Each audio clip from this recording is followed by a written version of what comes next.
Muy buenos días, seguimos en esta transmisión especial vía streaming para que ustedes estén pendientes directamente de toda la evolución de este gran foro que se realiza acá en la ciudad de Cartagena. Iniciamos entonces con la plenaria número 1, evaluación, análisis y monitoreo de riesgos, herramientas y experiencias, con la presencia del director de la Unidad de Gestión de Riesgo, Carlos Iván Márquez. Dan Kinieski. También desde el Centro Nacional de Monitoreo de Alertas Tempranas de Desastres Naturales de Brasil, CEMADEN, Osvaldo Luis Leal Moraes. De SEDEMA nos va a acompañar Elizabeth Riley, que es la subdirectora ejecutiva de la Agencia Caribeña para Gestión de Riesgos de Desastres, SEDEMA. Igual Onyx Arcia, que es trabajadora social de la Dirección Nacional de Promoción y Participación Ciudadana de la Secretaría Nacional de Discapacidad de Panamá, y de parte de la Federación Internacional de Sociedades de la Cruz Roja y de la Media Luna Roja, el director regional, el doctor Walter Cote. Vamos a generar unos espacios. La primera, escucharemos al doctor Ricardo Mena. Ricardo es una persona muy conocida desde todo el tema de la reducción de riesgos, de la gestión de riesgos de desastres. Es jefe de la subdivisión de apoyo y monitoreo de la implementación del marco de Sendai de Naciones Unidas. Además de eso, antes de asumir este puesto, el doctor Mena era jefe de las Américas, donde ha generado todo un trabajo de ocupar diversos cargos en el Departamento de Naciones Unidas, desde el programa de desarrollo para las naciones como coordinador de OCHA, hasta también el tema de la estrategia desde el 2009. Igual ha escrito publicaciones y artículos relacionados con la temática, participó como miembro fundador de la Red de Estudios Sociales de Prevención de Desastres de América Latina, tiene maestría en gestión de riesgos, crisis y desastres desde estudios que ha hecho en el Reino Unido.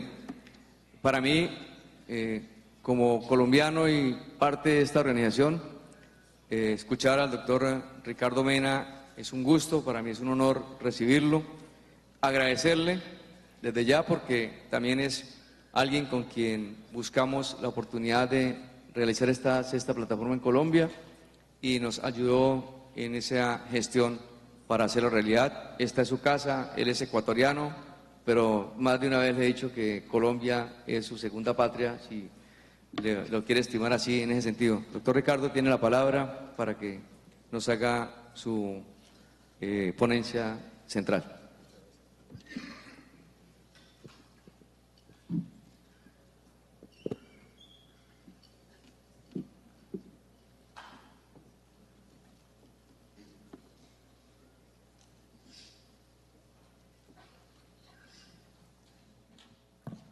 Muy buenos días con todos y todas. Un verdadero placer estar acá nuevamente en la región para participar en esta plataforma regional para la reducción de riesgo de desastres. Para mí es particularmente placentero estar también de visita en Colombia y agradezco mucho al doctor Carlos Iván Márquez por sus gratas palabras. Y es particularmente muy especial para mí también estar aquí hoy día con un sombrero diferente y sin tener que preocuparme mucho de los aspectos logísticos y organizativos y de las reuniones. Así es que en un ambiente un poco más relajado, digámoslo así. Pero bueno, voy a empezar inmediatamente con el tema y para mí ha sido muy grato que me den oportunidad de quizás poner sobre la mesa algunas ideas con respecto a este tema importante que es el tema principal de esta sesión plenaria número 1, para que los panelistas, estoy seguro, puedan elaborar sobre esos puntos y comentarnos más con respecto a su experiencia. Yo voy a empezar pues mencionando, como todos sabemos, esto no es nuevo para nosotros, pero vivimos hoy día que lo enfrentamos en el día a día. Y en un mundo en el que cada minuto, casi diría yo que cada segundo, se están tomando decisiones sumamente importantes con respecto al futuro del planeta y de nuestra existencia en el mismo. Se están tomando estas decisiones que tienen que ver con la utilización de recursos naturales, que tienen que ver con la inversión pública en escuelas, en hospitales, en la central hidroeléctrica, por ejemplo, pero también decisiones más simples a nivel de las comunidades, como por ejemplo la decisión de un alcalde de permitir construcciones en espacios de su jurisdicción o de definir cuáles son las normas de construcción que se aplican para la edificación de construcciones de viviendas en su jurisdicción. Pero también tiene que ver con la realización de inversiones de organismos, de instituciones privadas, de empresas, inversiones que muchas veces están obviamente conllevando situaciones o potencial enfrentamiento de una situación de riesgo.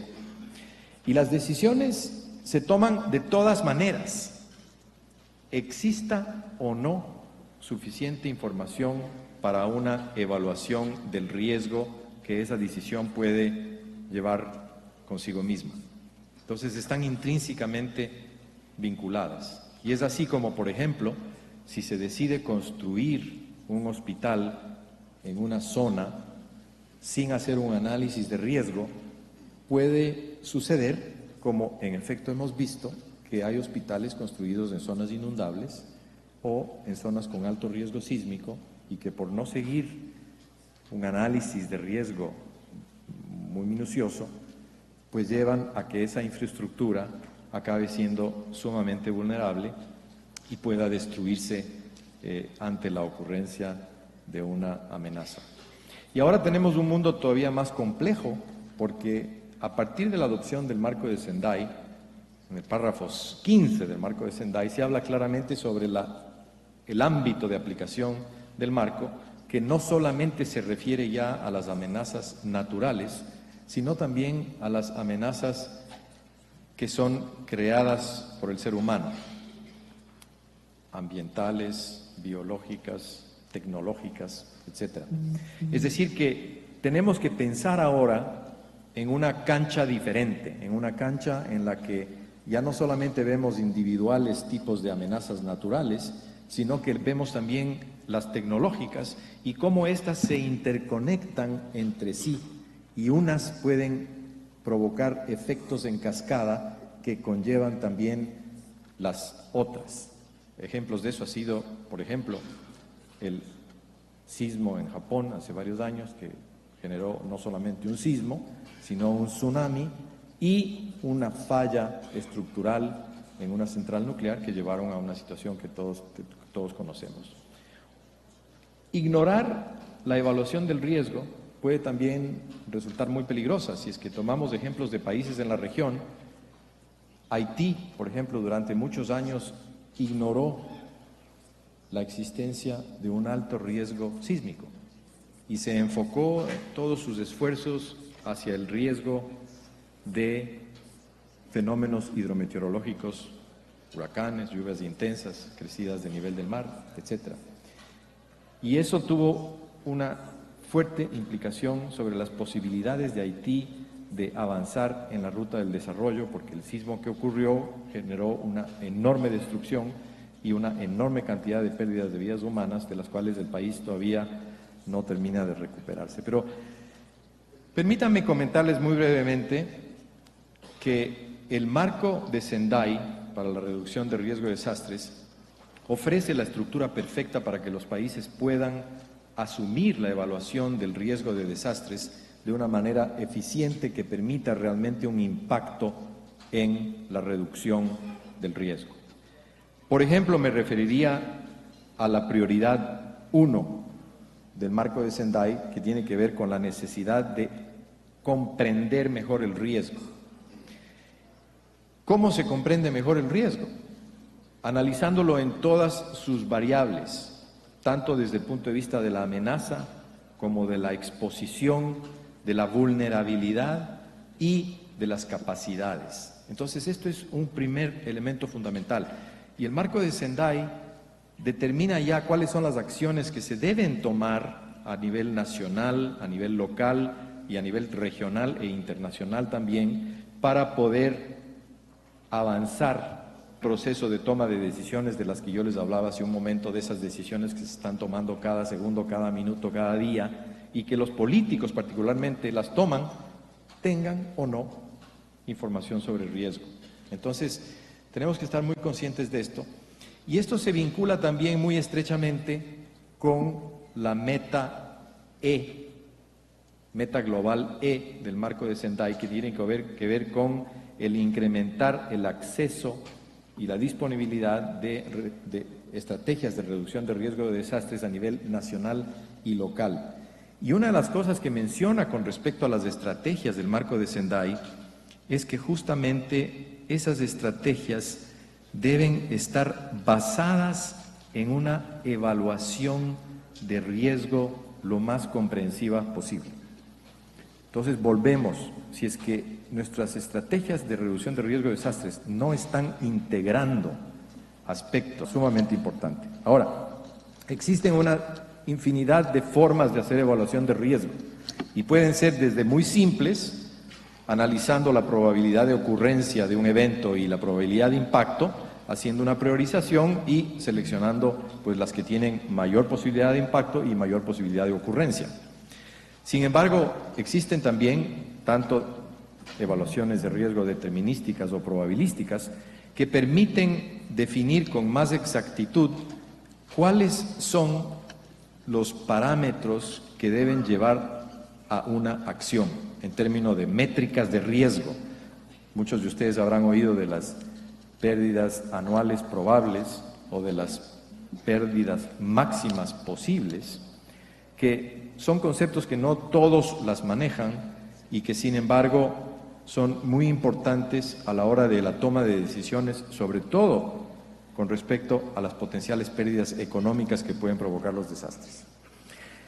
En fin, este es un tema obviamente que da para muchísimo, para mucha tela que cortar, y lo que yo quiero es también mencionarles un poco qué estamos haciendo nosotros en Naciones Unidas para tratar de abordar este tema y tratar de ofrecer una plataforma que permita que los países, tanto para el nivel nacional como para el nivel local, cuenten con información que sea lo más científica posible y lo más precisa para que pueda informar los procesos de toma de decisión desde el punto de vista del riesgo de desastres.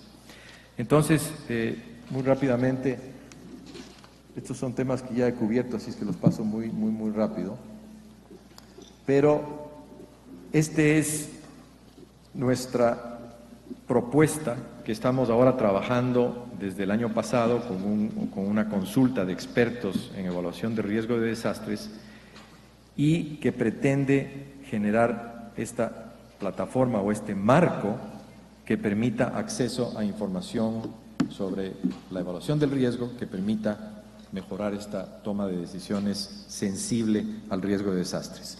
Y lo que es importante es que primero tiene que haber un acuerdo con respecto a cuáles van a ser las métricas que se van a utilizar para evaluar el riesgo. En segundo, tenemos que tener claro quiénes son los grupos de usuarios a los cuales tenemos que apuntar para que esta información pueda estar a su disposición.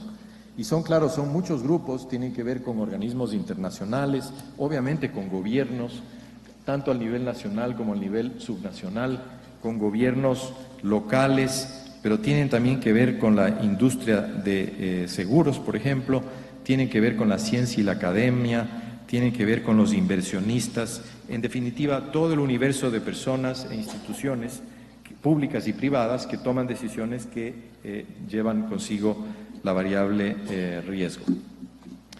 Y los insumos que permiten alimentar esta plataforma son los insumos que vienen tanto de la ciencia y de la academia, pero también del sector privado y otros. Y los productos son productos que puedan ser utilizados a todas las escalas, nacional, local e inclusive comunitario, para los usuarios en sus respectivos. Que definir correlaciones y vínculos entre unas y otras tiene que ser fundamentada en un manejo de incertidumbres que muchas veces no son claramente definidas, y tiene que tener un pensamiento sistémico, que es lo que este tipo de iniciativa absolutamente requiere para su éxito.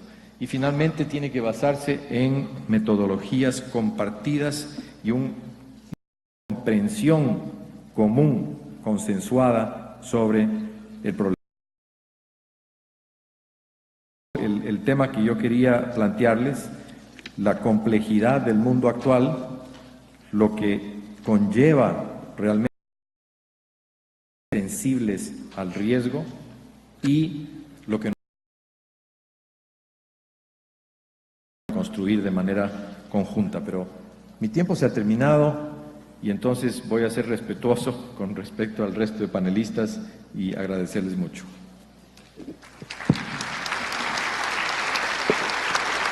Bueno, muchas gracias, doctor Ricardo. Quiero comentarles que los próximos panelistas van a tener 8 minutos. Y ustedes tienen ahí en sus espacios una hoja para que vayan elaborando allí las preguntas que deseen hacerlas. Inclusive tienen un espacio para que coloquen su correo electrónico. Entonces, las preguntas que no se alcancen a responder ahora, nos comprometemos desde la organización a hacerles llegar las respuestas consultándole a cada uno de los panelistas que ustedes hayan llamado la atención para hacérsela. Ahora le voy a dar la palabra al señor Dan Kaniski, quien nos dará lineamientos como la evaluación de riesgo y aprender de los desastres anteriores y la planeación estratégica pueden establecer el camino hacia una mayor resiliencia. Él es administrador adjunto de resiliencia de FEMA, fue confirmado como administrador adjunto por el Senado el 14 de septiembre del 2017, actualmente es el segundo en rango en FEMA, anteriormente fue vicepresidente de Resiliencia Global. Además de eso, ha prestado asesorías y en temas de modelación de riesgos y catástrofes. También fue miembro principal del Centro de Seguridad de Cibernética y Seguridad Nacional y se desempeñó como director del área de emisión de resiliencia y preparación de respuesta ante desastres en un centro de investigación que brinda apoyo al Departamento de Seguridad de los Estados Unidos. En la administración de George Bush se desempeñó como asistente especial del presidente de Seguridad Nacional. Además tiene una licenciatura en Servicios Médicos de Emergencia de la Universidad George de Washington, una maestría en Estudios de Seguridad Nacional en la Escuela de Servicios del Exterior y un doctorado en Política Pública y Administrador de la Universidad George en Washington. El señor tiene 8 minutos. Bienvenido, por favor.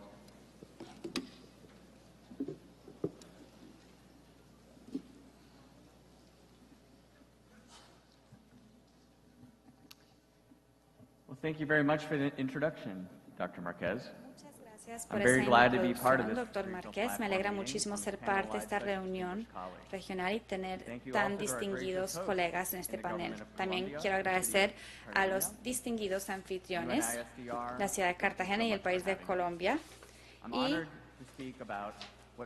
a la UNISDR. Muchas gracias por tenerme. Me interesa mucho el análisis monitoreo de esta temporada y también la evaluación de riesgos y resiliencia. Quizá no hay mejor momento para hablar de esos temas que en esta plataforma regional. Nosotros reconocemos que Estados Unidos no está solo al enfrentar los desafíos de la temporada de huracanes del año 2017 y muchos de los presentes tienen parientes y amigos que fueron afectados por desastres que comparte este hemisferio. FEMA está comprometido en aprender de sus contrapartes internacionales para juntos enfrentar el riesgo de desastres. De hecho, esta misma mañana he aprendido mucho. El año 2017 fue un año récord para FEMA, considerando algunos de los registros que hay del huracán María. Fue la misión sostenida aérea más larga para agua y alimentos en la historia de FEMA. También fue el más largo aéreo y marítimo. También fue la misión más larga en materias primas, como también la respuesta médica más larga nunca antes vivida en Estados Unidos. Y fue la restauración de energía más larga, la misión más larga en tierra estadounidense en alianza con nuestros aliados del Ejército de Estados Unidos. FEMA recientemente realizó una revisión de sus esfuerzos después de la temporada 2017 junto con insumos recibidos de muchos aliados. Este proceso está motivando cambios en la agencia y está ayudando a forjar las prioridades estratégicas a futuro, muchos que están alineados con las prioridades número 1 y 2 del marco de Sendai. Quisiera resaltar algunos temas de esta revisión el día de hoy. Número 1. Logística. Aunque cada desastre tenía sus propios desastres logísticos, el de Puerto Rico fue el más complejo. Acordémonos que queda a 1000 millas de tierra firme estadounidense. Y la operación para el sustento de la vida demostró que FEMA debe estar preparado para apoyar misiones de logística que puedan durar semanas o meses, en particular en zonas remotas, donde los bienes y equipos deben ser transportados por medios aéreos y marítimos. Planes para manejo de recursos, logística de transporte, deben coordinarse de forma eficaz con otros gobiernos, tanto agencias como ONGs y el sector privado. Número 2. Comunicaciones. Hubieron desafíos para tener una imagen clara de lo que estaba sucediendo en las etapas tempranas de la respuesta, en particular en Puerto Rico. Este tema fue exacerbado por el colapso completo de las comunicaciones de la isla, de tal forma que fue difícil para nosotros entender la compresión del alcance de los daños y dónde se necesitaba más ayuda. El sector privado tuvo un papel clave para restaurar las comunicaciones, incluyendo las torres, como también permitiendo roaming abierto para celulares. Número 3. Adaptarse a los daños a infraestructura a largo plazo. Se perdió infraestructura de energía y comunicaciones y de agua. La degradación extrema de infraestructura crítica en Puerto Rico y en las Islas Vírgenes significaron muchos desafíos y ahora nos damos cuenta de que debemos estar preparados para afectaciones a largo plazo de estos sistemas críticos para poder mejorar la respuesta de la agencia. FEMA debe tener, y la verdad es que ya han sido incorporados en nuestro plan estratégico que fue lanzado en el mes de marzo y tiene 3 prioridades. Número 1, promover una cultura de preparación. Número 2, preparar a la nación para desastres catastróficos. Y número 3, reducir la complejidad de programas FEMA. Esto está disponible en la página web de FEMA. Pueden buscar el plan estratégico de FEMA para acceder a todos estos detalles. Estas 3 prioridades, como también los subobjetivos asociados a estas 3 prioridades. El plan estratégico está alineado con las prioridades de Sendai para la acción. Vamos a repasar algunos. Número 1, ultra preparación. Primero debemos reconocer el afecto a estos individuos. Las zonas impactadas son los que deben ser empoderados con habilidades para salvar vidas, para poder agilizar los esfuerzos de respuesta. Por ejemplo, saben apagar agua y gas, saben cómo verificar cómo están los vecinos. Y también debemos tener ciudadanos que estén preparados financieramente, y esto incluye seguros. FEMA está trabajando para cerrar la brecha de seguros, que es la diferencia entre lo que está asegurado y lo que se puede asegurar. Francamente, no hay una herramienta más hábil que los seguros y debemos dramáticamente incrementar la cobertura para cerrar esta brecha. Buscamos transferir los riesgos a mercados de seguro y reaseguro, tanto por educación pública como también con programas innovadores. Y debemos utilizar todas las herramientas disponibles a todos los niveles para poder cambiar este paradigma. Y tiene que ver con cómo nos comunicamos en torno al riesgo, ya que lo que estamos haciendo al día de hoy no está funcionando. Debemos dejar claro que los individuos no pueden tener el lujo de no contar con seguro. También debemos construir comunidades más resilientes. Desarrollar comunidades resilientes reduce la pérdida de vida y la destrucción económica. Como indica el marco de Sendai, cuando las comunidades son impactadas, se debe trabajar en una infraestructura más inteligente y más resiliente para reducir los daños, proteger los fondos de contribuyentes y lograr mayor estabilidad económica. El Instituto de Ciencia publicó un informe que encontró que en promedio cada dólar que gasta en subsidios de migración le ahorra $6 a los contribuyentes cuando hay un desastre. Pasa de 1 a 6 y antes era 1 a 4, así que significa que cada vez tenemos mayor retorno a la inversión para los dólares invertidos en mitigación. Preparar a la nación para desastres catastróficos significa que si estamos más preparados como nación, podremos enfocar más recursos en estos desastres catastróficos reales. En otras palabras, FEMA, en Estados Unidos enfrentamos muchos desastres pequeños en los cuales está involucrado FEMA. A futuro, FEMA piensa enfocarse más en aquellos que son catastróficos. No podemos seguir preparándonos para las cosas fáciles, sino que debemos prepararnos para estos eventos catastróficos que ponen mucho estrés en la logística, comunicaciones y personal, solo para nombrar algunos aspectos. Y necesitamos que el público americano comprenda que FEMA no es el primero en dar respuesta. Número 3, debemos reducir complejidad. FEMA está comprometido en simplificar el proceso de recuperación y que los programas sean los más claros como sea posible. No podemos implementar estas prioridades si no garantizamos las necesidades de los sobrevivientes.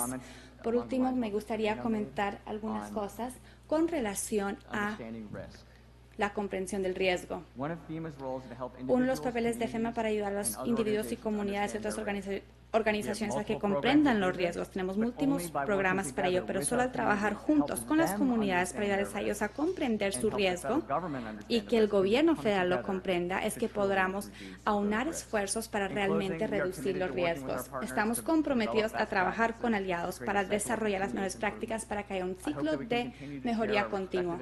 Espero que podamos seguir compartiendo experiencias y juntos avanzar hacia lograr que las Américas sean más seguras y más resiliente. Muchas gracias.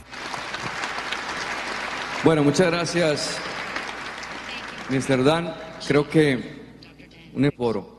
Algo fundamental que queremos decirle a todos ustedes es que al finalizar vamos a hacer unas conclusiones y sobre ellas será parte del documento especial. Ahora le voy a dar el paso al señor Osvaldo Luis Leal de Moraes, quien nos acompaña desde Brasil, y él nos hablará de la experiencia y los avances en Brasil. El señor Leal Moraes, director del Centro Nacional de Monitoreo y Alertas Tempranas Naturales de Brasil, se denomina CEMADEN. También es profesor asociado a la Universidad Federal de Santa María y director científico de la Sociedad Brasileña de Meteorología. Fue director de la Secretaría de Política y Programas de Investigación y Desarrollo del Ministerio de Ciencia, Tecnología e Innovación de Brasil, así como coordinador general del Centro Brasileño de Pronósticos Meteorológicos y Estudios Climáticos desde el 2011 al 2013, además de director científico de la Fundación de Apoyo a la Investigación del Estado de Río Grande.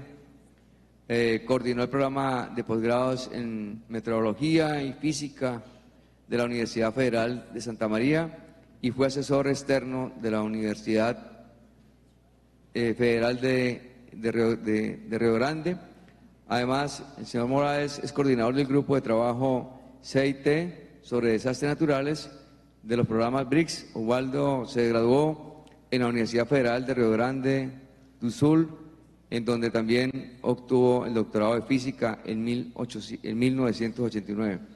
O sea que tenemos la... Oh, thank you, Mr. Chair. I will ask permission to speak in Portuguese. No, this is only a joke. Well,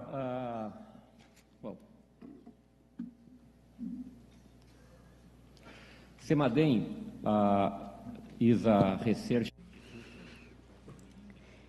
Esta es una institución de ciencia y tecnología, el CEMADEN, y fue creado en el 2011, un año después de un desastre histórico en el estado de Río de Janeiro, que siguió con otro desastre en Santa Catalina del 2008. Brevemente voy a describir qué ocurrió y cómo nos está yendo. Como país de dimensiones continentales, y como lo pueden observar en el territorio brasilero, quisiera que me pusieran por favor el reloj que está frente a mí. Los desastres comunes en nuestro territorio brasilero, particularmente en algunas partes de Brasil. Por ejemplo, en la parte sur de Brasil es común tener tempestades. Igualmente en la parte norte tener incendios forestales, sequías en la parte costera, pero los desastres meteorológicos son comunes en nuestros territorios en Brasil. Esta es una imagen de, digamos que el Atlas de Brasil a nivel de desastres. Como en muchos países tropicales, la sequía se da y afecta a una mayoría de personas. Es importante observar que ha impactado también la agricultura, obviamente el suministro de agua, la navegación, la irrigación y la agricultura. Pero, por otro lado, esto genera movimientos inmensos que afectan a la población, igualmente con inundaciones, y esto al final afecta 90% y es lo que ocasiona las fatalidades en Brasil.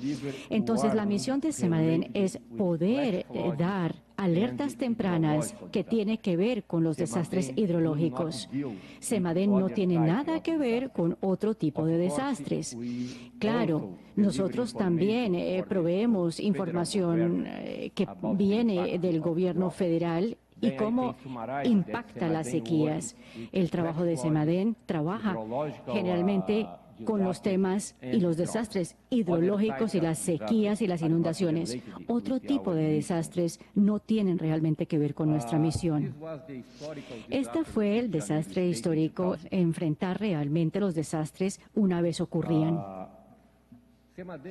CEMADEN, como lo dije anteriormente, es un centro de ciencia y tecnología. Nosotros tratamos de entender el tipo de procesos que realmente es el objetivo del desastre y cómo combinar la información y cómo proveer esa información puntualmente, igualmente con los términos adecuados de alerta, o sea, cómo el contenido de la alerta debe ser entregado o suministrado a la sociedad.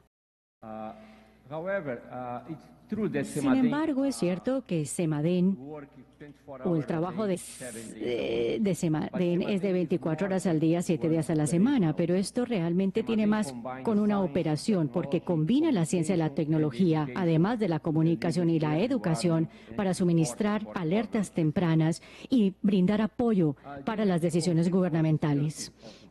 Aquí vemos la estructura conceptual de CEMADEN. Tenemos un departamento de investigación y desarrollo, también tenemos un cuarto operativo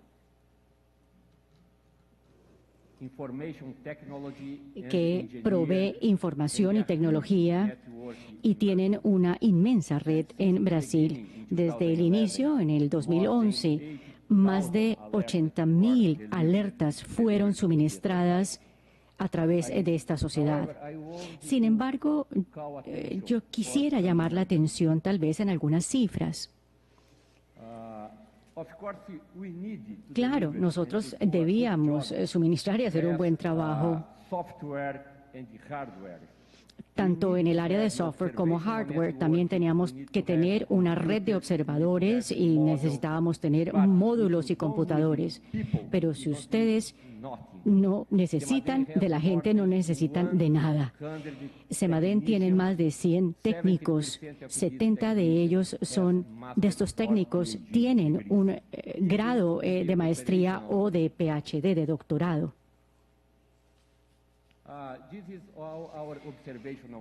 Esta es nuestra red de observación o de observatoria. Tenemos 6.000 medidores meteorológicos, pero conjuntamente tenemos casi que ubicados en Paraná, Santa Catalina y Río de Janeiro, y hemos recibido también información que se combinan en tiempo real, y estos centros de datos se combinan con nuestras redes de observatorias, y después de esto los técnicos pueden entonces suministrar las alertas tempranas. Aquí es el número de alertas que nosotros suministramos en 2017. Fueron más de 2.091. El 48% de estas alertas hidrológicas tuvieron que ver con sitios, con los grandes sitios o megasitios y con las cuencas grandes, y el 52% tenían o provenían de aspectos geológicos, principalmente de la zona costera. Y aquí es donde vemos en la parte roja ocurrió el desastre. Esta es la cifra de las alertas desde el inicio de las operaciones. En la primera columna ustedes pueden los números de municipios que el CEMADEN monitorea. Hay una muy buena observación entre una gran o una alta alerta y los eventos que reciben este tipo de alertas. La correlación no es tan buena como para alertas moderadas, digamos, pero para este fin tal vez no contamos con información suficiente. En muchos casos, los eventos que tienen un impacto a baja escala tal vez no alcanzan a salir dentro de nuestro sistema y así poder entonces generar la información. A manera de cierre, yo quiero llamar la atención acá en una pregunta, porque en general nosotros consideramos que a veces es difícil poder proveer alertas tempranas, pero el riesgo no es el único peligro realmente, porque el riesgo involucra la vulnerabilidad, la capacidad de protección y la mitigación. Para dar un ejemplo de esto, aquí, por ejemplo, hay una alerta meteorológica que proviene del Servicio Meteorológico a partir de noviembre del año pasado, y este da información que revela en alguna parte norte de Sao Paulo y del estado también de Minas Gerais. Es necesario, pero no es suficiente. ¿Por qué? Porque el evento no es un desastre, el desastre es el impacto. En esta parte de la alerta, por ejemplo, meteorológica del Servicio Meteorológico, vemos que hay 5 grandes municipios, pero solo 89 de ellos realmente alertan aquellas áreas. Y si vemos de las 90 municipios que existen, hay más de 90.000 áreas vulnerables, y el 15% de la población que vive en estas áreas realmente enfrentan un riesgo o son vulnerables. Para poder ejemplificar, en el estado de Belo Horizonte, que es realmente la capital del estado de Minas Gerais, hay o existen una alta población que viven en áreas riesgosas. Alrededor de 4.000 personas viven allí. Y esta fue la información que dio CEMADEN en ese día. Nosotros describimos cuántas personas y cuántas casas o cuántos hogares podrían estar afectados por un evento meteorológico. Esto ejemplifica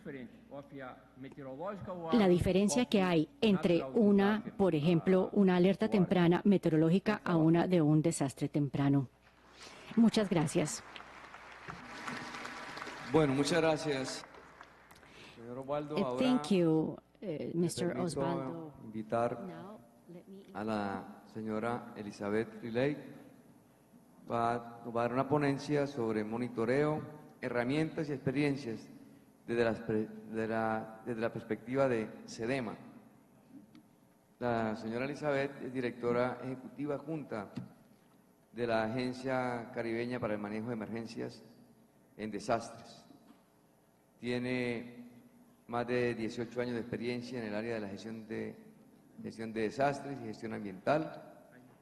En SEDEMA tiene la responsabilidad general de la programación técnica y proporciona orientación estratégica en toda esta área. Ha escrito, presentado y publicado estudios técnicos sobre la gestión de desastres y gestión ambiental en su periodo adscrita a esta entidad, así como cuando colaboró con la Universidad de West Indies y el Ministerio de Desarrollo Físico y Medio Ambiente de Barbados. También ha dado conferencias en gestión de riesgos en varias universidades, tiene una maestría en Economía en el Medio Ambiente de la Universidad de Manchester, de Reino Unido, así como una licenciatura en la Universidad de West Indies con honores. Tiene un certificado de maestría en sistemas de información, en monitoreo basados en resultados de la Universidad Laval, Quebec. Pues es un honor escucharla y tiene la palabra. Thank you very much, Chair. And allow me to begin by expressing the thanks of the SEDEMA Coordinating Unit for the opportunity afforded by the organizers of the sixth regional platform. Quienes organizaron la organización de esta sexta plataforma y comparten las perspectivas sobre las prioridades de Sendai.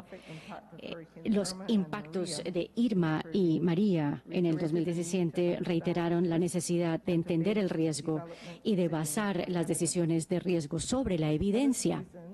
Por esta razón, en mi presentación de hoy en día voy a hablar sobre 4 temas y compartir con ustedes el tema de SEDEMA y nuestra estrategia para comprender nuestro manejo de riesgos y asimismo compartir algunas iniciativas que hemos tomado en relación con la toma de decisiones basadas en la evidencia y soportadas obviamente con la gestión del monitoreo y las estrategias. Igualmente voy a hablar brevemente sobre algunos asuntos relacionados con la evaluación de riesgos y asimismo hacer algunas recomendaciones para el futuro. Así que SEDEMA es, digamos, un brazo de la academia. Tenemos una resonancia geográfica bastante amplia, como lo ven en la diapositiva. Ven que hay 19 países que son bien diversos y de todo el tipo de cosas que enfrentan. Principalmente giran alrededor de 4 áreas, desde la coordinación, del alivio, desde la defensa, desde la reducción y mitigación del riesgo y la información, obviamente, para poder soportar nuestros estados y gobiernos, para poder fortalecer nuestras capacidades. La estrategia CDM también es una estrategia para enfrentar todos los peligros, o sea que maneja el ciclo total de la gestión de riesgos y nos basamos en una cultura de seguridad y también integramos nuestros socios a través de alianzas estratégicas al reconocer la importancia de fortalecer su comprensión sobre también estos asuntos para que ellos puedan liderar igualmente este diálogo en sus jurisdicciones en particular. Dentro de los estados que participan en SEDEMA, la estrategia SEDEMA realmente es nuestro vehículo para poder implementar el marco de Sendai y ha sido respaldado a nivel político. Dentro de todos nuestros estados participantes hemos identificado 4 resultados o, digamos, sectores importantes que se relacionan con el fortalecimiento del conocimiento Son 14 de ellos y igualmente giran alrededor de las instituciones, el fortalecimiento y la resiliencia de las instituciones. Hay un número de herramientas en los que yo he trabajado en los últimos 2 años. Durante los 2 primeros años de la estrategia actual, de la estrategia 2014-2016, y yo quisiera compartir con ustedes esto. Hemos trabajado conjuntamente también con el SDR y el UN sobre la homologación de los indicadores del marco Sendai. Igualmente hemos tratado de monitorear nuestro proceso de la manera en que se usan las tecnologías de comunicación e información con el establecimiento del monitor CDM, y esto nos permite tener una entrada mucho más fácil de datos, hacer el monitoreo, el reporte y el análisis. Igualmente hemos abordado el área de permitir este marco a través de la articulación y la evaluación de nuestra política de elaboración de reportes. A nivel nacional hemos también invertido en la articulación de programas a nivel de países, y estos son programas que se basan en resultados que trabajan a nivel regional y nacional, enfatizando obviamente marcos para poder hacer énfasis, y esto obviamente tiene que ver con ser capaces de poder hacer un reporte, elaboración de reporte integral, y esto tiene que ver obviamente con la capacitación en áreas de la evaluación y el monitoreo. Así que para fijarnos un poco en los indicadores, esto demuestra la medida en la que hemos podido hacer progreso en estas áreas, sobre todo cuando se basa en la toma de decisiones. Esta se llama el indicador de estrategia 1.1, que utiliza un sistema de partes interesadas donde utiliza el marco de monitoreo de desempeño y la evaluación de monitoreo, el cual se ha venido implementando en los últimos 2 años. En esta diapositiva ven que nosotros comenzamos en una línea base donde ninguno de los estados participantes lo utilizaban antes, pero en el 2016 sí pudimos reportar que hemos visto algún progreso con 4 de estas entidades utilizando este tipo de mecanismos. Sin embargo, sabemos que este es un logro de 40% frente al objetivo inicial del 10% que se había establecido en el 2014. Pero aquí el mensaje importante es que hemos realmente hecho progreso. Hemos progresado. Ahora, alrededor de la evaluación de riesgos, yo me fijé en uno de los indicadores que se identifica dentro de la estrategia, y esta específicamente se relaciona con el número de comunidades que tienen, obviamente, evaluaciones en relación con el peligro de la vulnerabilidad que ya se ha completado. Y a partir de la evaluación interina del 2014, vimos que no se había concluido y que no había datos suficientes para poder hacer una declaración alrededor del tema. Y pienso que esto es muy instructivo en relación con el tema de la evaluación de riesgo y algunos de los desafíos que hemos estado enfrentando en el Caribe. Y de hecho, sea una señal de algunos, tal vez, de las falencias que tenemos en el área. Pero sabemos también de otros estudios previos, es que en términos de evaluación de riesgos, las iniciativas han sido bien diversas y se han utilizado y se han hecho utilizando distintas metodologías. Muchas de ellas se han enfocado en peligros individuales y múltiples, y ha habido realmente escenarios en cascada o peligros, y aquí es donde nosotros debemos tal vez poner nuestro esfuerzo. Muy importante de todas maneras es que lo que hemos visto es que hay un uso limitado de la gestión de riesgos que se ha hecho para poder informar en la toma de decisiones basadas en resultados. Entonces, aquí yo resalté algunas de las iniciativas que algunos estados participantes han utilizado. Ustedes pueden ver que aquí hay un rango muy grande de herramientas para la evaluación de riesgos que se han implementado en Guyana, Jamaica y Surinam, y solamente en las Islas Vírgenes pudimos ver algunas de estos aspectos en donde realmente estas herramientas han sido implementadas. Con el fin de concluir, entonces, vamos a ver las consideraciones en el futuro. Primero, hay una necesidad para entender la evaluación de riesgos, y esto es a todos los niveles. Necesitamos igualmente investigación adicional para poder entender mejor todos estos riesgos subyacentes dentro de algunas islas en desarrollo, y también entender el estado de algunas evaluaciones de riesgo y su impacto. Sabemos que estas evaluaciones son realmente monitoreadas por el manejo de los datos. Generalmente esto también se podría abordar a través de asuntos relacionados con la política, igualmente dentro del mismo ambiente. Ahora, finalmente, con el área de monitoreo, existen 2 recomendaciones relacionadas con la importancia de tener una aplicación mucho más estratégica de los reportes que surgen de estas evaluaciones y del proceso, porque debemos ser capaces de demostrar y qué se puede aplicar para poder respaldar la toma de decisiones y obviamente fortalecer las capacidades en esas distintas áreas. Muchas gracias. Bueno, muchas gracias y felicitarlos porque están cumpliendo a cabalidad con los 8 minutos. Y de SEDEMA se tiene bastante que aprender en temas de gestión de riesgos. Se nota el desarrollo que han generado desde hace varios años como sistemas de coordinación regional. Muy bien. Nos quedan 2 ponencias más. Ahora vamos a oír a la señora Onjit Arcia. Onjit Arcia, que nos acompaña desde Panamá con la ponencia Herramientas y experiencias en la gestión de riesgo de desastres y discapacidad. Muy buenos días a cada uno de los presentes y los participantes. No quiero iniciar mi presentación en este corto tiempo sin antes felicitar a la Oficina de las Naciones Unidas para la Reducción del Riesgo de Desastre y a la Unidad Nacional para la Gestión del Riesgo de Desastre de Colombia por la organización de esta plataforma. En el tema de experiencias, buenas prácticas, la Secretaría Nacional de Discapacidad, entidad de gobierno de la República de Panamá, ha tomado con mucha responsabilidad el tema de gestión de riesgo. Si en América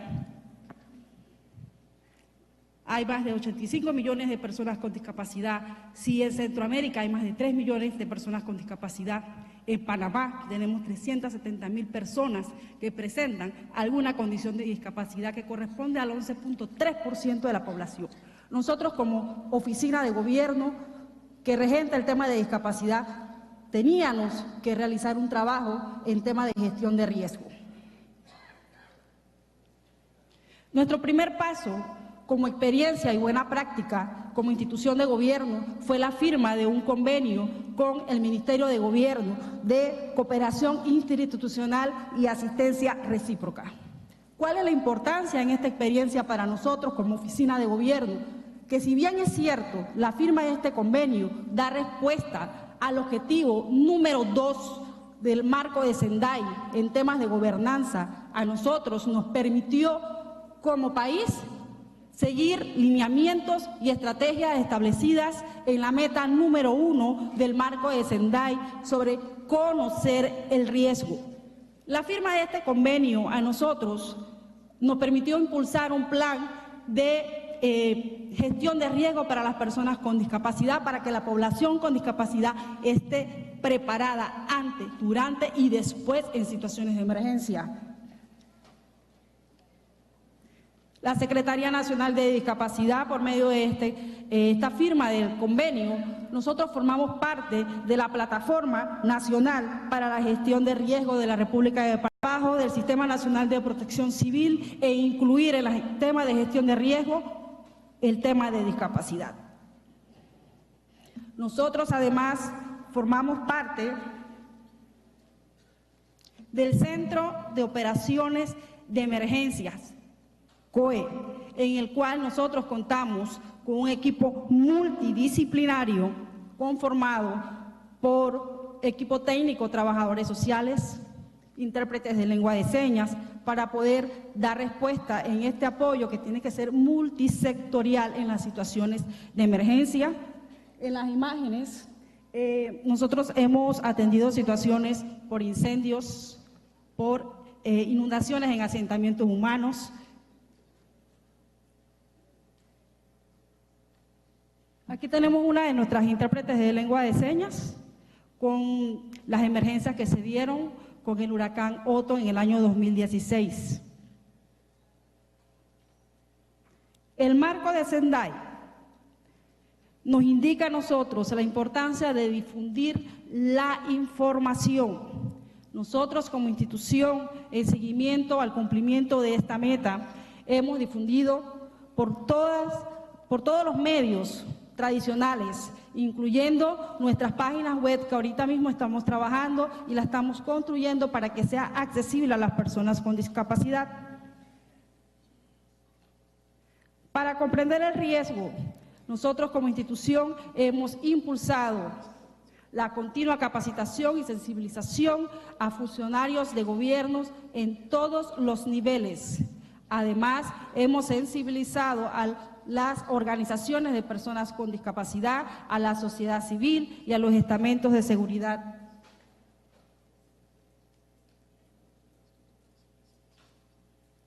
Para nosotros como Estado es importante incluir la participación de las personas con discapacidad en el tema de gestión de riesgo. Tienen que ser partícipes en este trabajo.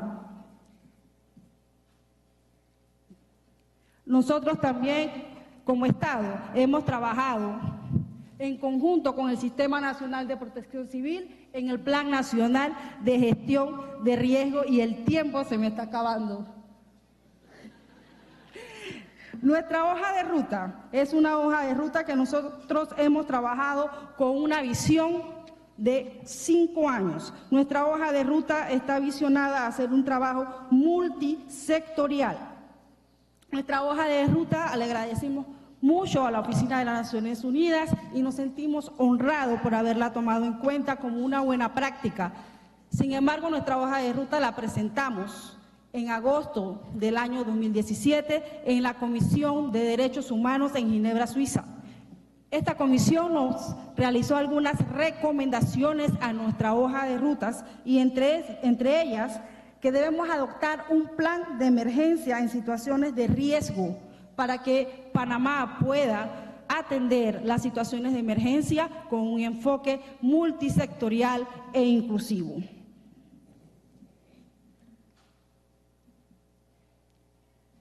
¿En qué estamos trabajando como país?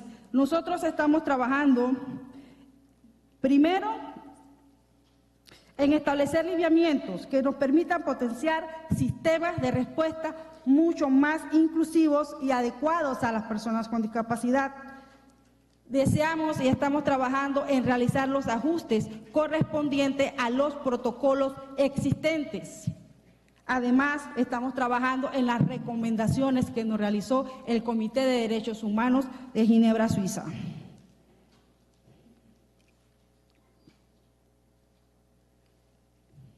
Nuestros logros más relevantes como país: primero, la firma del convenio. Es importante incluir en el tema de gestión de riesgo inclusivo el tema de gobernanza, y para nosotros fue importante la firma del convenio con el Ministerio de Gobierno. El desarrollo y el impulso de nuestro plan de seguridad para las personas con discapacidad. Es importante que las personas con discapacidad conozcan cómo asegurar sus vidas, conozcan cómo pueden prevenir y cómo estar preparados ante una situación de emergencias, y reconocer e incluir la participación de las personas con discapacidad en todo el proceso desde sus inicios. Nuestro mayor reto: crear en la República de Panamá una cultura de prevención de riesgo y sobre todo que sea inclusivo. Esta es mi presentación en relación a las buenas prácticas y experiencias que nosotros como institución de gobiernos hemos tenido en el tema de gestión inclusivo. Muchas gracias, señora Arcia. Bien, para dar cierre a estas intervenciones, quiero decirles que algunos de logística nuestra están pasando quien tenga alguna pregunta, levantan el papelito, ellos le van recogiendo para ir organizando ya la parte que tiene que ver con preguntas y respuestas. Bien, vamos a darle la bienvenida a nuestro amigo Walter Ricardo Cote Wittigan, es el director regional para las Américas de la Federación Internacional de Sociedades de la Cruz Roja y de la Media Luna Roja, colombiano, nació en Cali en el año de, ahora más adelante lo escribimos, trayectoria en la Cruz Roja colombiana desde el Valle del Cauca, a nivel nacional, director nacional de socorrismo, director de socorro, ha sido director ejecutivo de la Sociedad Nacional, creador de muchos procesos de la gestión de riesgo de desastres, después del aprendizaje que dejó Armero. Él marcó una pauta como el enfoque de crear la Serie 3000 con soporte a las iniciativas de la Cruz Roja Americana. Hoy, pues, todos esos productos se encuentran descritos en los procedimientos del orden regional e internacional. Actualmente está ubicado en Panamá como director regional para las Américas de la Federación Internacional y ha tenido que ver muchísimo en otros temas como lo que hoy se conoce como la parte de la cooperación en emergencias en frontera, que es la Ley Internacional de Fronteras, que son iniciativas y procedimientos que han salido desde la Sociedad Nacional de la Cruz Roja Colombiana y que se han puesto y que Colombia hoy aplica esos mecanismos. Walter, pues tiene la palabra y 8 minutos para que, por favor, nos dé la conferencia sobre experiencias desde lo comunitario y sociedades nacionales de la Cruz Roja y de la Media Luna Roja. Muchas gracias, doctor Carlos Iván. Buenos días a todos y a todas en este plenario.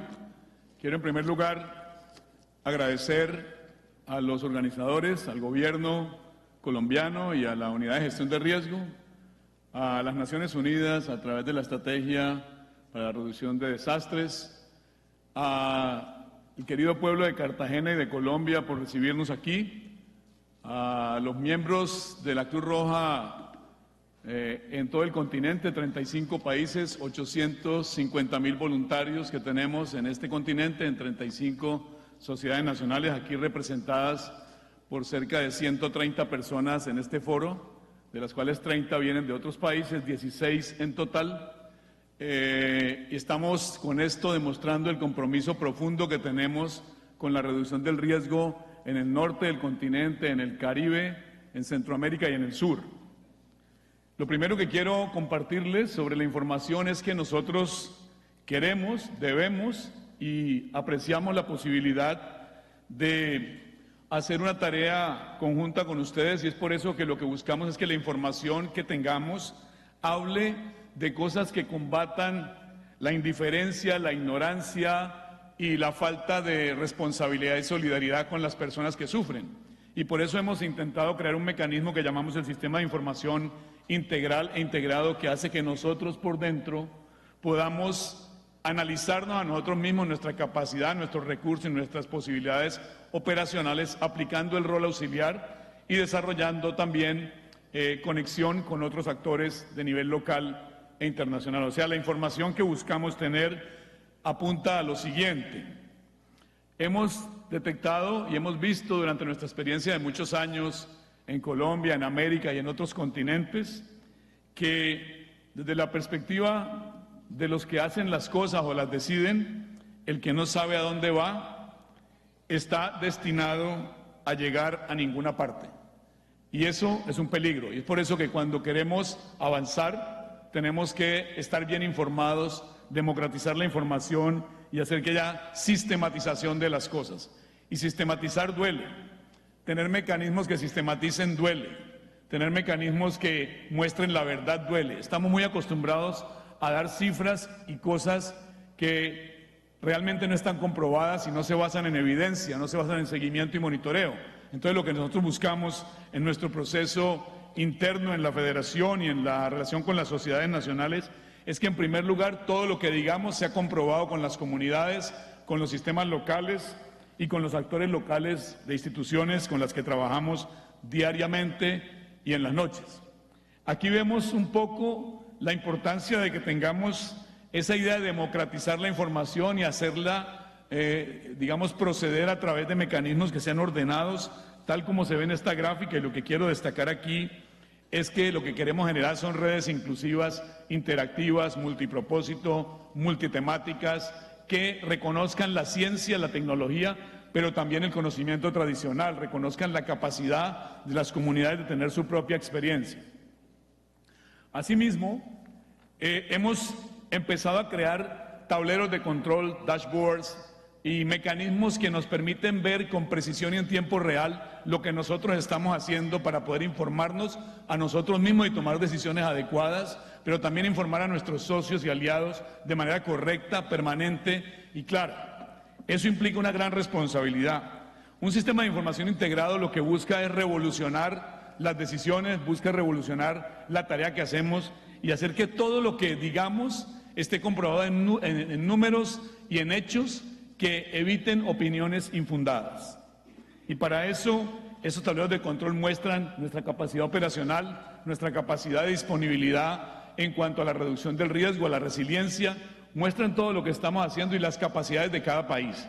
Por supuesto, los tableros todavía no están llenos. Estamos aprendiendo a llenar los datos y a buscar líneas de base para poder decirle a alguien, usted está bien preparado, usted tiene capacidad de respuesta como país, como localidad, como sociedad nacional, y nosotros mismos decirnos, la federación sí está preparada para X o Y escenario. Y eso es muy importante tenerlo en cuenta desde la perspectiva de la información. Pero, siguiendo un poco con nuestro proceso, vale la pena decir que la información también tiene que producir soluciones inteligentes y aplicables. No queremos ser parte de una información paralizante. La información tiene que activar las capacidades, activar a la gente, activar la energía positiva para salvar vidas, proteger la dignidad y sobre todo reducir el riesgo y crear comunidades resilientes.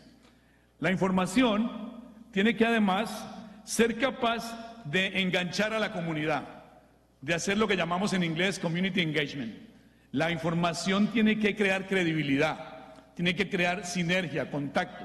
La gente tiene que ser dueña de su destino y queremos que todos aprendamos a manejar esto de manera correcta. La información es buena cuando se basa en la gente, cuando se basa en los hechos que le ocurren a las personas en los lugares reales.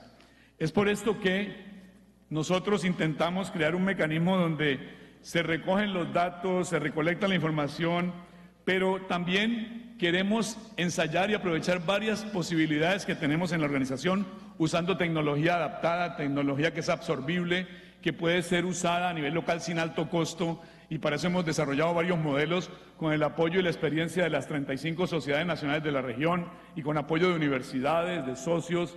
En particular, destaco las alianzas con CEDEMA, CEPREDENAC y con muchos actores regionales.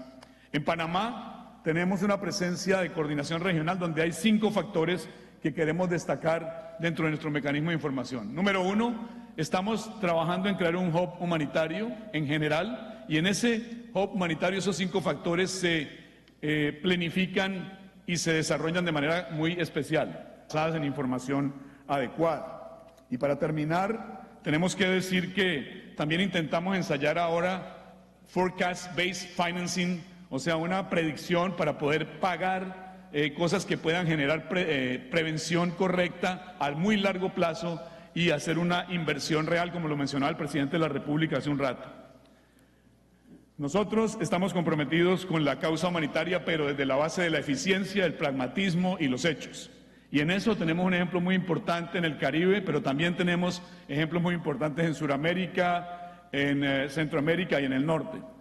Todos esos ejemplos los queremos compartir con ustedes, pero lo que quería, digamos, decir para cerrar estos comentarios es que lo regional se compone de miles de piezas pequeñas. Nuestra Federación de Cruz Roja está presente en 9.000 lugares en América y nosotros queremos ser parte de la construcción de esas piezas para crear el gran rompecabezas de la gestión del riesgo multitemático, público, privado y comunitario. Muchas gracias.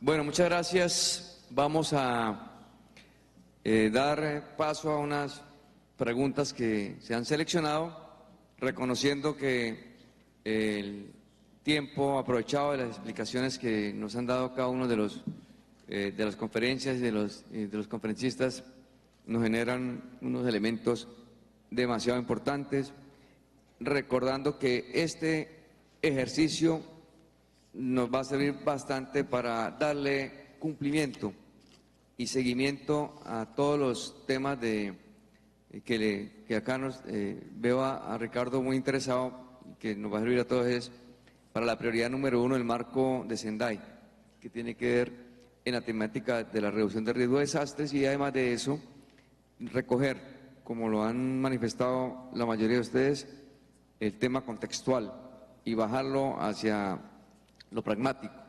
Yo creo que el mundo está entrando en ese escenario. La acción que se haga sea tan efectiva en el terreno del emisario de cada uno de las entidades, de los organismos, de los funcionarios, sea tan de buena calidad el contacto local como el de la buena calidad de los tomadores de decisiones cuando se sientan en otro escenario a evaluar si el que está allá en terreno lo está haciendo bien. O al contrario, cambiar el paradigma.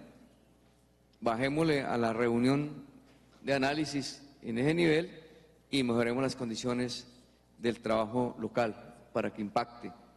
Porque hoy se ha hablado muchísimo en un tema fundamental que es el de la resiliencia. Y la resiliencia se mide en el impacto local, en la comunidad y en los actores locales, a través de unos mecanismos que se han dado, que ahora los vamos a dar en el sentido de las diferentes conclusiones que vamos a tener en ese sentido. Bueno, aquí tengo 1, 2, 3 preguntas, tema de tiempo, y Sandra Castelblanco, una pregunta para FEMA. Dice, por favor, proporcione la referencia completa de la inversión versus mitigación e inversión.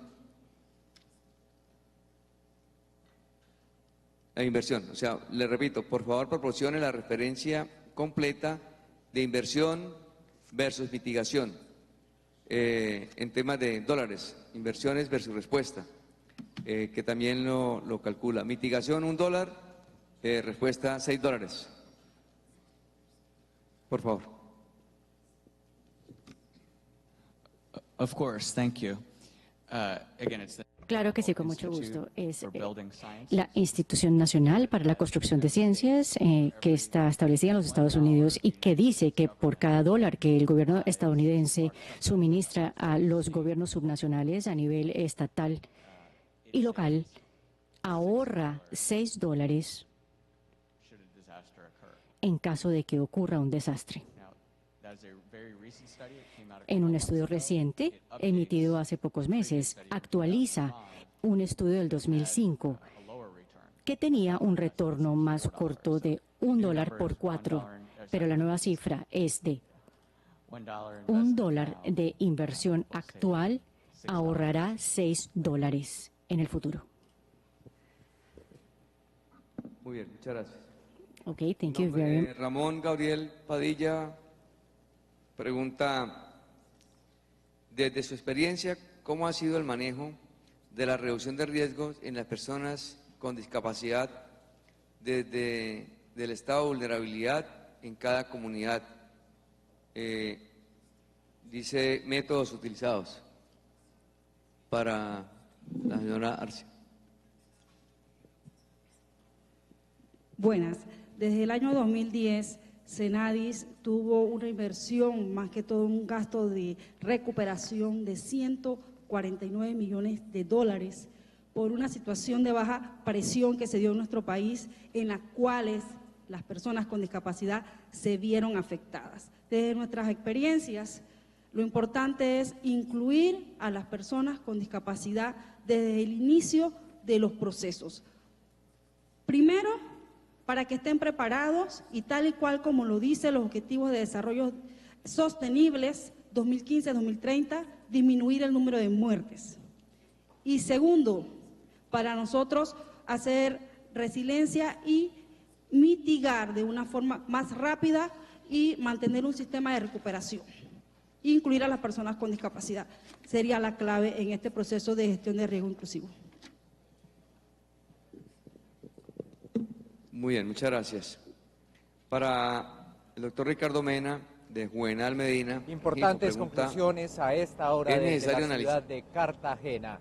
Recuerden, a las 2 de la tarde nos volvemos a ver cuando se empiecen a debatir en las diferentes mesas de trabajo el Plan Regional de Acción.